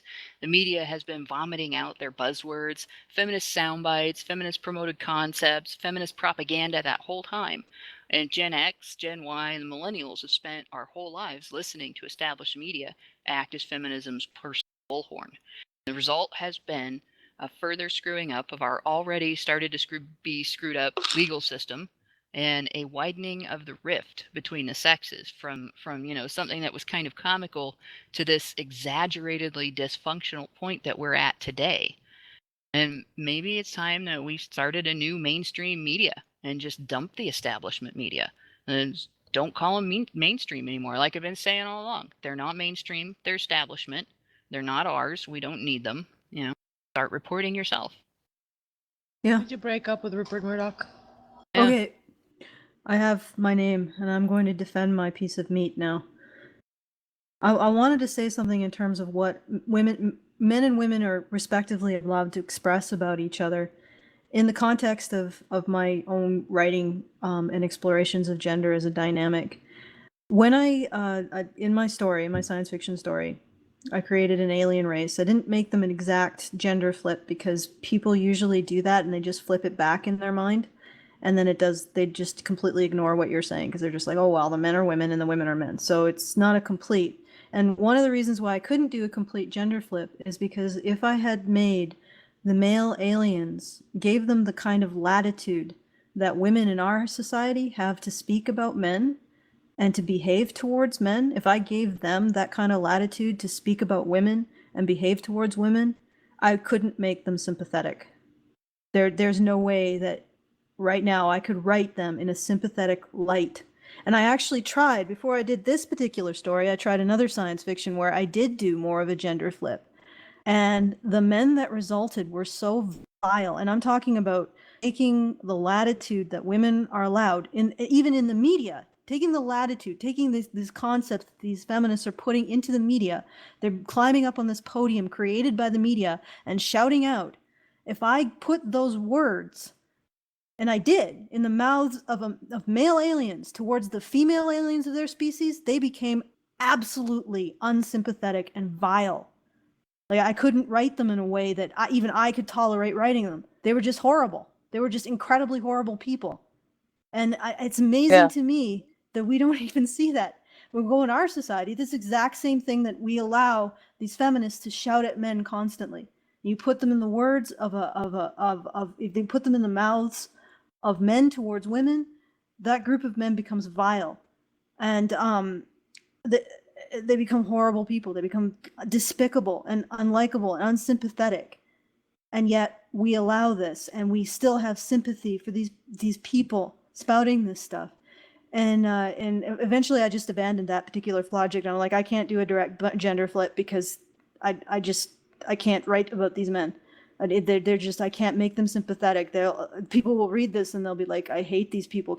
These men, could you please kill them or do something, or they need to have some sort of retribution. And yet, and I didn't want to go there. So it just astounds me, because having gone through that in my mind, I realized how much tolerance we have for women expressing hatred and even being violent towards men. And as soon as you gender flip it and you realize the creation that you've made is unsympathetic and irredeemably unsympathetic, there's something preventing us from seeing these women as irredeemably unsympathetic. And not even just having violent retribution against them. That's not, I don't believe in violence in any sense. But just kicking them off the damn podium and telling them to shut the fuck up. We keep defaulting back to this idea that they have perpetrated, that women are gentle and loving and caring and mothers, and they all just want, what's best for you, and they love you, and how dare you lift a finger or even a thought against them. It's not even just that. It's the idea that women are harmless, and that they're victims. They're owed. And no, that they're harmless, right? Because if you're harmless, then of course the only role for you is victim. Because you can't harm anyone, you can only be harmed if you're harmless. So I think it really boils down to this sort of conceptualization that we have of women, that they are harmless. And you can see this in some of the social experiments that they've done with violence, domestic violence or partner violence in public. There was one that was recently done, and you saw the man getting a little bit pushy and shovey and hair pulley with his girlfriend on the street, and the guy literally got assaulted by other men rushing in. That is, I saw that. It was incredible. He got pushed down and bashed, and he was like, no, we're filming, no. But also, when the opposite was happening, a man felt entitled to jump in and hurt the man who was being abused by the woman. There was a stranger passing by who jumped in on the pile. Stranger passing by stepped in and also hit the man. Rachel, would you let the dog out? And so, I mean, and on top of that, both men and women walking by were smirking over it. I mean, they were smirking. They thought it was amusing, right? Yeah, he's getting his. This woman was slamming her boyfriend into a plate glass window. Like, he could have gone through that window. I saw the way the glass wobbled, right? He could have actually gone through that window. That was funny. That was funny. It was amusing. It was sort of titillating. to the people walking by. Now right? imagine trying to write a reverse gender society like that. Yeah, You'd no, want, you couldn't. the people would want Absolutely to bomb couldn't. it. Yeah, You'd want to bomb it. you You'd know, want to and destroy it. and and it really is. It has to do with the higher value placed on female life, on the lives of, granted, not just women, but women and children, right? The higher value that is placed on their lives, and it has to do with the fact that they are perceived to be harmless. So no amount of abuse by a woman against her boyfriend could ever be perceived to be harmful to him. It's all just funny. Marshall. Oh, thank you. Getting back on topic, in this article by Jess Zimmerman, fourth paragraph down. Where are In we the getting fourth- this cross? Okay. Go ahead, Marshall. Someone else was speaking over. In the fourth paragraph down, she says, and I quote, "A lot of feminists are very fond of individual men, but it's hard to ignore that men..." Okay, where is that crosstalk coming from? Who's the one who's talking while Marshall's talking? I don't hear anybody else talking. I just hear Marshall cutting in and out. Oh, very strange. Keep going, Marshall. Maybe everyone who's not Marshall should mute. Yeah. Marshall, go. Thank you for the consideration. She says, and I quote, "A lot of feminists are very fond of individual men, but it's hard to ignore that men as a group are responsible for an ongoing parade of offenses." Now, I'd like to take you back in history just a moment to the Wannsee Conference, where the quote-unquote final solution to the Jewish question was decided. And I'm going to quote one of the attendees, the Schutzstaffengruppenführer, otherwise known as a Major General of the SS, Otto Hoffmann. He said, "It is well known that there are 90 million good Germans, and every one of them knows his good Jew, even if he regards the rest as vermin." And with that in mind, in the Law of Preservation, it states, and I quote, "Do not forget the scorching and burning of Germany, nor the killing fields of Cambodia. Let the still audible screams of the innocent echo into eternity, that their plight never be forgotten. They call out for justice still. They cry such wails as to remind you what befell them, that they may spare you their fate. Do not let them suffer in vain." And I would tell the listeners and the audience, don't think for a second it couldn't happen again. Okay, go ahead, Rachel. It's a little hard to follow up from that, but... Well, the thing that I wanted to talk about... Let's get back on topic. Yes. I actually was going to talk about the media directly, but things kind of went off and into an interesting tangent. But the media and its biases really do present a massive problem. Right now, people are, under the assumption that there is unbiased media right now, that there's media out there in the mainstream that is unbiased, that is just straight facts, and that's incredibly false. When you look at media bias and the amount of slant, it does vary, of course, from publication to publication and from network to network, and what way it's going to lean. But the truth of the matter is that really this is all about politics. It really is. It's all about making a political statement, and if the truth is not going to back the political statement that you want to make, you simply aren't going to use it. You're not going to push it forward, or you're going to downplay it. And that's really what both sides of the political spectrum are currently doing right now. It doesn't matter. They will only put forth things like men's rights or Gamergate whenever it is useful to them, whenever they feel that they can use that to poke fun at liberals or to poke fun at feminists. and take them down a couple notches. We are only useful to them when we can be used as a political pawn in the media. That's really what it comes down to. That's why you only have a few conservative publications even touching Gamergate and giving it a positive light. The rest of the things that are positive are independent sources. Like you've got the Ralph Report, and you've got a couple of other tech websites that have no issues doing this because they aren't connected to, I think it was the seven corporations that are responsible for most of the media. And well, one of the interesting things that I heard just recently is that now you can pay there's a new practice of paying the media to not report on something. oh geez.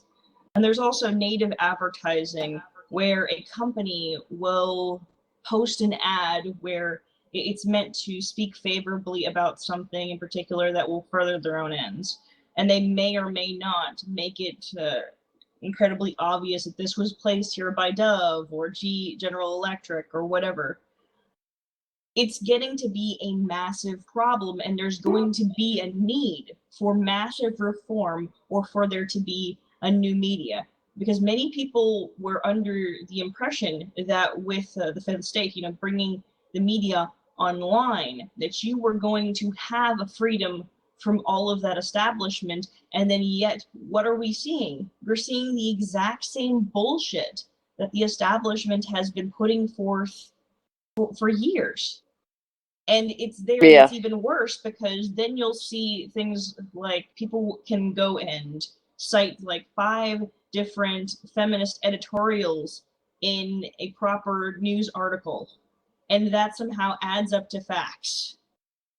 It's ridiculous, and it's getting incredibly bad. And so when people are saying, "Oh, I'm surprised that Anita Sarkeesian got on Nightline," I don't know what to tell you. How can you be surprised? How are they surprised? How can you be surprised? How can you be surprised? Karen, I'm stopping the Karen train before it gets out of the tracks. Go ahead, Anna. But that's just the thing, though. The whole thing was incredibly ridiculous, and I'm pretty sure that you guys can certainly speak to that effect. Yeah, but go ahead, Anna.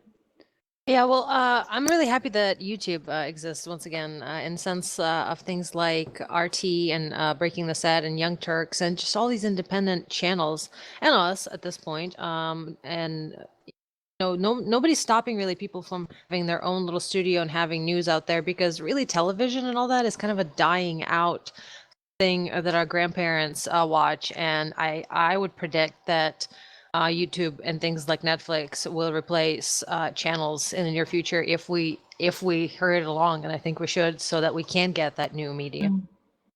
Yeah, well, what I would agree with both Hannah and Rachel, that we need to stop investing this media with authority, because they have a particular narrative. They're not going to stray from it. They will consistently go back to it, and that narrative is so powerfully steeped in the idea that women are victims and men are perpetrators that you cannot criticize women. And really, Gamergate is criticizing certain women about their behavior, and they cannot, the mainstream media or the establishment media cannot extricate woman, cannot actually separate woman from their actions that they take as a person. So if you attack them for their actions, you must be attacking them as a woman. Because I don't even think they perceive that women take actions. Like it's the media. Well, a has decade of difficulty with Lifetime that. movies it's will give you a gender certain at this point, view on because life. there's obvious corruption taking place here. When you had the Brianna Wu interviews, she was friends with people from Recode, and now you're finding that there are some connections to the decision for Intel to support feminist frequency having to do with one of the women that work high up in Intel being a massive fan of feminist frequency. And it's not difficult to think that this is really about PR, with all the stuff that's been coming out about Anita on Twitter and things like that, and Jonathan McIntosh going nuclear. about what is it, Israel and stuff like that. It's just ridiculous. All I know is I'm buying stock in AMD. But I just want to say one further thing. I noticed that during the radio show, we do a lot of sort of reducing men down to victims and women down to powerful agents. And I just want to point out that I think that there's a reason why women who have a more of approach to seeing themselves as agents tend to have more of a sensitivity to male vulnerability. And so I would say that is more of a function of how we define ourselves as the women on this show, and perhaps also women who game or women who have other identities related to gaming define themselves. Yeah, well, I mean, look at it this way. Look at it this way. I did a 45-minute interview with what was her name? Marchant from the New Republic, right? I did a 45-minute interview with her, 40 minutes of which was spent talking largely about the statistics and what they indicate about female perpetration of sexual assault. It was an interview about the national conversation on rape. So it was dissecting the statistics on female victimization. It was basically letting her know that females are often perpetrators and men are just as likely to be victims of sexual assault. So 40 minutes of that, okay? And then about 5 minutes near the end, she brought up the subject of false rape accusations, right? And I talked to her about that. And that entire 45-minute interview was condensed in her article to a sentence fragment about false rape accusations, as if this is my only concern, right? This is my only concern, is men who get falsely accused of rape, not the men who get raped, not the men who have who have the same negative sequelae that women do when they experience rape, even by a woman, right? Even if they don't necessarily attach those negative sequelae to the actual event, they aren't saying, "Oh, I was raped and that's why I'm an alcoholic and depressed," right? They don't tend to say that. They don't tend to attach it to it, but they tend to suffer the same outcomes, right? All of those things that we discussed, right, about men actually being victims of a trauma, what she would consider a trauma, right? And I don't think that any feminist actually has any perspective on the amount of trauma involved in being falsely accused of victimizing a woman for a man. I really don't. I think that the false accusation of victimizing a woman strikes at the heart of masculine identity, right? Just the way It is. the It's very exact much a same coward way. move. Well, the mean- exact same way that a rape, right, strikes at the heart of female identity, right? It makes you question, what kind of woman you are, right? And being falsely accused of harming a woman, right? It sounds, Karen, just to interject, it sounds like you're pointing out that she reduced a 45-minute conversation about men's vulnerabilities to a sentence fragment about how women were victims or not being believed when they were victims. Yes. And Yes. that's what we're up against. We're up against not just feminists who do that, but a media that also does that. And whether or not they're conservative or liberal media, I mean, some forms of conservative media actually seem to get away from this slightly. And I guess occasionally some liberal media gets away from this slightly. But no matter what you're talking about in the media, in the establishment media, this is their inclination. It's like getting them to recognize they're very much male expected vulnerability to do and by the stop public. focusing on female victimhood is like rolling a boulder up a hill to get them to do it. But then why invest them in the authority anyway? Like, why say they're the ones who we have to appeal to get attention to these issues? Just make your own podium. That podium is made on female victimhood and male aggression, male villainy, and it's almost like it's like a net negative to appeal to those people, to even concern yourself or pay attention to the press as it is, because they would first have to deconstruct their podium created on that particular narrative to get down to a level where they could actually be useful. You understand what I'm saying? I do. Yeah. Like I don't ever Nobody turn ever down seems any. to, so I don't. Well, I think don't about ever what happened turn with the it. conference. Yeah, it's. Sorry? But I think Hannah wants to talk, and also we've overtalked on Yeah. Professor So- XXX. So I just want to mention, I mean, you guys all remember all the media that came out around the conference, and how there was only like one or two that were things that were published that were somewhat favorable. The rest of them just poked fun at the women who were supporting men's rights activists, or just making ridiculous claims. Yeah. Yeah. No, they do. Like, and they can't attack you for being dangerous because you're a woman and women aren't dangerous. They can attack you for being ridiculous or even victimizing yourself by your chosen affiliations, right? Internalized misogyny, Stockholm syndrome, all of these things that they bring out. That it's essentially a way of turning.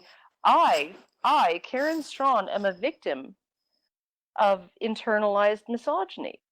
yeah, Right? they have to That's reduce the only us back reason I down could to possibly victims. do this is because I'm a victim. Yeah. And and also Hannah says, don't forget Vice says we're pro-rape. Yeah, they say Right. God, that Oh, was wonderful. just beautiful. That was brilliant because they put that out, and it wasn't even like a really particularly egregious piece or anything. It was actually quite choose fair. silly music in the background to make it sound like Yeah. what's going on here. Yeah, well, okay, so would you have rather had the Darth Vader theme playing?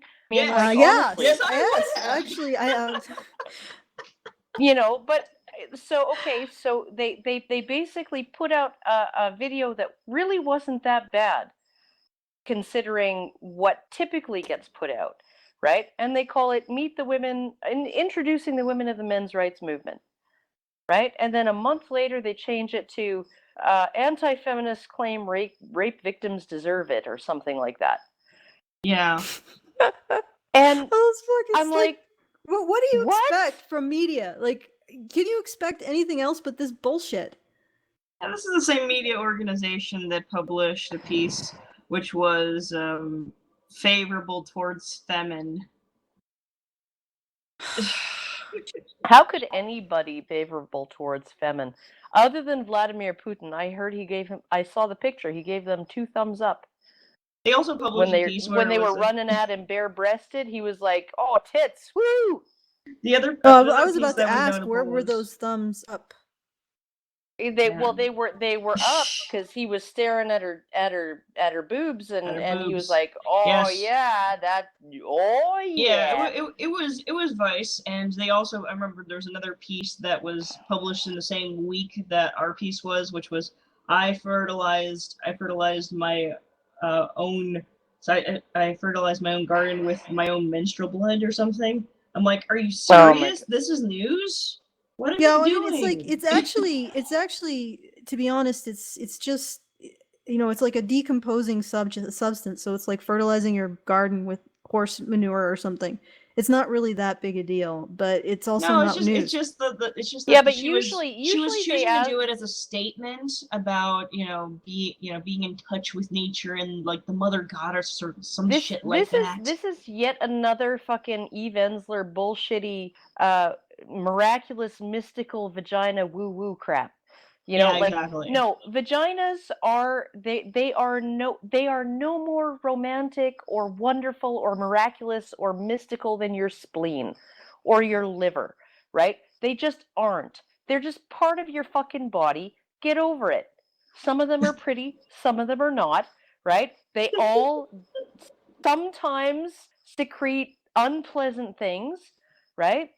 And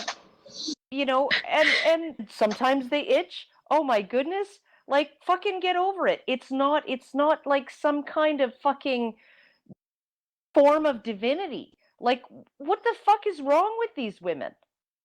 Professor X says it's hard to look at girls' spleen though. Okay, Go, well, go, let's Professor X. let's try to move this Professor back X. to the Go, topic of Professor media X, I say. bias. Let's try to move this back from licking girls' spleens and vaginas back to the topic at hand, which is media bias. Oh God, Anita. She's slowly turning into Big Red. Still say that. Like, look Oh at my her god, hair. like, just Look at her hair. Seriously. I know she's Yeah, just but- got the red streaks now, but she's still got the big hoop earrings from the 70s. I don't know how Okay, she well, thinks I mean, those her are appearance okay. is neither here nor there. It's what her behavior that is. Well, that too. I would say that, you know, she's probably like, you know, one blow to the head away from patriarchy, fuckface. But no, you She is look at this, Canadian. and the feminists and the media both share the same bias. I will not listen to radio or open up like TV, news or any channel, because every time I turn on mainstream or establishment media of any stripe, either fiction or supposedly news, within 5 minutes, I've seen several instances of women being reduced down to victims. And it's like, this is, for me, it's distasteful. It's also boring. It's like, I don't understand why women are fascinated. They're like I don't know, it's like mesmerizing. It's like female victimhood is like a lava lamp for most women. They just sit there and they stare at it like they're stoned.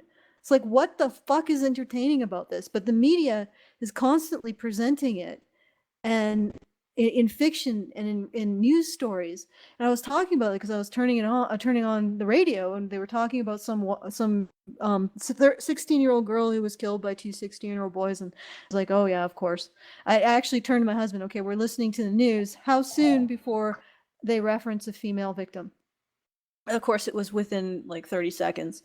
And I said to him, you know, if this was honest to the actual statistics on deadly violence, you would hear about the news for about 20 men and boys committing suicide, and then 1 or 2 men and boys being murdered, and then maybe every day, and then maybe every couple weeks you hear about a woman being murdered. If that news media was really being honest about the kinds of deadly violence statistics that are going on in society. But no, within 30 seconds you hear about a woman being a victim. And actually, I would like to throw that out. What is mesmerizing about being a victim? Why is it that the media and women and feminism are so mesmerized by reducing women? What is the fetish for seeing women as victims? I'd love to answer that. Sure, go ahead, Marshall. It's the exact same reason that 50 Shades of Grey is such a bestseller.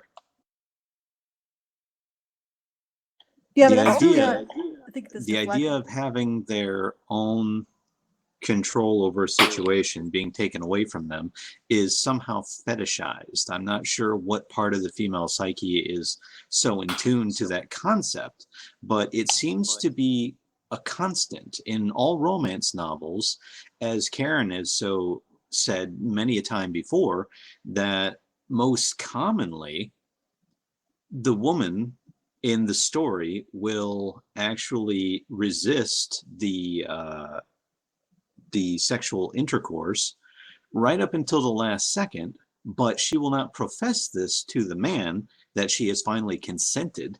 It is only within the confines of her own mind. And yet these are the novels that make women slip right off their seats. So the Well, I think- concept of victimhood seems to Well, also appeal. anthropologically, I mean, women have a response instead of a fight and flight like men do when presented with danger. Women have a tend and befriend response where things are released and hormones are released. And actually, it's one of the tricks for taking a woman on a first date. You take her to an amusement park or a horror movie because the adrenaline and the production of stress hormones and things like that have a tend and befriend. Oxytocin release in the female brain, I believe. And that goes back to the anthropological reasons for being in tribes, having men come over, slaughter all the men, and take the women back as their new wives. And a female had to basically really quickly, first of all, this adrenaline response and the 10 friend one is it lubricates the vagina as well, so to prevent from rape, tearing, and things like that. So when hordes of barbarians or whoever would descend on the village, the women had a adaptive response to these new men who basically raped them and took them back home to be their wives and childbearers. Well, I'm going to offer a contrary opinion. First of all, if you see with actually male troops who go into battle in situations of extreme vulnerability, they get very emotionally attached to each other, and so I don't think that this is something that falls along gender lines as much as you would imagine. But in other words, the thing is those men are bonding along tribal lines. They're bonding within their own tribe, to their own brothers. It's more of a positive right? bonding rather than you bonding hear to an oppressor. You hear all of this rhetoric about band of brothers and the fraternity of soldiering and all of this stuff, right? And that is actually to generate feelings of kinship within that group, right? To bolster their loyalty to each other, right? But what Anna was talking about was the ability of women to switch loyalties on a dime, and have even if their minds aren't necessarily switching loyalties, their bodies are switching loyalties on a dime. This is not a matter of bonding in a dangerous situation with someone from your own tribe. It's a matter of bonding in a dangerous situation with someone from the tribe that killed all your family. Basically, someone who traumatized and oppressed you, and you kind of have to deal with your life from that point as being part of their harem. Well, but the other thing is that how do we know if, are there studies that indicate that this Stockholm kind of bonding is more prevalent among men or women? Because the reality is, if you look at society... Well, it's more of a sexual body response at this point. I think we have evolved as a civilization so much that the brains of women, our thoughts and ideas, have caught up with what's happening, and they don't really want to be raped. But the body physiological response still has this strong... You're gonna totally get... I can just hear the oh my cherry God. pickers Oh, I now. see it. Yeah. I see it too. Okay,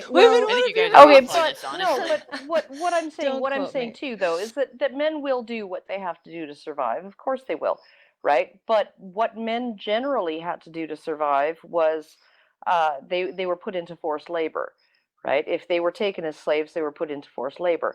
They were not put into sexual service. Women were put into sexual service, so the adaptive qualities, the adaptive traits that they men would were put have... into sexual service. In fact, that was the first form of war rape ever recorded.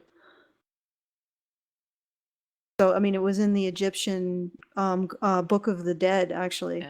It's the first form of sexual violence committed against was actually a man raping a woman, or a man raping a man. Yes, but that man raping a man, the man being raped, and then what? Well, in some cases they were killed. In some cases, if they were young enough, they were continued to be raped. Like if they were a younger man, they would just keep him around as a sex slave. This has happened to men throughout history as well. Yes, but with women, that was much the basis, the entire basis of their preservation by warring tribes, by the other tribe, right? If you actually, there's a video Blithering Genius did a while ago where he read a chapter of a book. It was a chapter of an autobiography by a Brazilian woman, I think, who was kidnapped by one of those hunter-gatherer tribes that had almost no contact with modern society, and kidnapped as a child, and her experiences within that tribe. And it really was kill all the men, kill all the boys, right, and take the women. That's what it was. Yeah, but that's the other thing is that wasn't necessarily that's not necessarily the situation that we evolved within, because hunter-gatherer tribes may have been a social evolution. Okay, you guys are getting into the Yeah, we the are whole way Yes, off we're topic. getting way off topic. I just wanted to say Can we one go thing on back the to rape Anita fantasy and the thing. bullshit? Is there's I a did lot of too. men who also have the same kind of fantasy. That they It want was a forceful just- partner who takes them. Yeah, I Well, honestly, I men think that actually rate those fantasies higher than women do on a Yeah, number of so I think mean, the I whole think thing there's a is lot want more. to be desired. We are way off topic. There's There is a complexity. hell of a lot more overlap between men and women's sexuality than we like to admit. I think. Yeah. Anyway, But continue. That's the very whole true. thing is way off topic. But personally, I think it's a matter of not necessarily laziness, but wanting to lay back and let the other person take responsibility. When you're fetishizing the whole victimization thing, it's the same thing. Whether it is, and that's like drama addicts and everything. Fetishizing victimization is almost a form of social laziness, letting other people take responsibility for making you feel safe and making you feel interesting and making you feel wanted and making you feel cared about. That is why, and that is why we see, and we see women engaging in it more often, because that type of laziness is more tolerated in women than it is in men. So when a man does it, everybody says, "Oh, shut the fuck up and suck it up and drive on. It's not that bad." And when a woman does it, everybody says, "Oh, honey, I'm so sorry this happened to you. What can we do to help and protect you? Whose ass do we have to kick? Who did this to you?" So women are encouraged to do it. And that is why, that is what in the, because Marshall asked what's in the female psyche. It's not necessarily something that's in the female psyche so much as is in the social situation. But that goes right back to the whole media portrayal thing. When we have a situation like the Jackie story. The first thing that happened was all this shit came out. I stand with Jackie, and all these reports, and the Rolling Stone instantly started believing her and all that. That type of bias and everything encourages this type of behavior, and that Yes. type of bias leads to this type of dysfunction. And it's something that you kind of have to understand. Like I said, with a feminist portrayal of men as something evil and toxic being not an accident, this isn't either. The media portrayal of gender issues is entirely deliberate. This information countering these things has been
You're safe.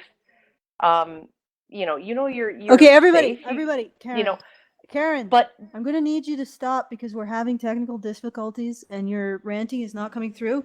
In fact, I think the best thing to do right now is probably to end the show. I apologize, but Antonio is having technical difficulties, which is causing the show to cut in and out. Well, it's because somebody keeps on leaving and entering the channel. Yeah, that's Antonio. That's the person recording the audio, which means that every time he leaves and enters the channel, the audio is being dropped. Okay, he says that it's working now, but that's why I got you to stop. I think considering what I just wanted to say before we close is that we expose ourselves to these kinds of things intentionally all the time, right?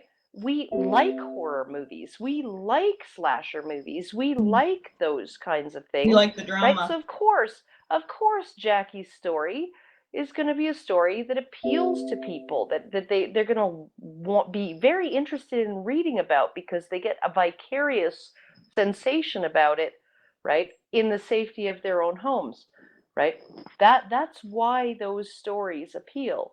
And it's even more salacious and even more titillating when it is presented to us as real rather than fiction, right?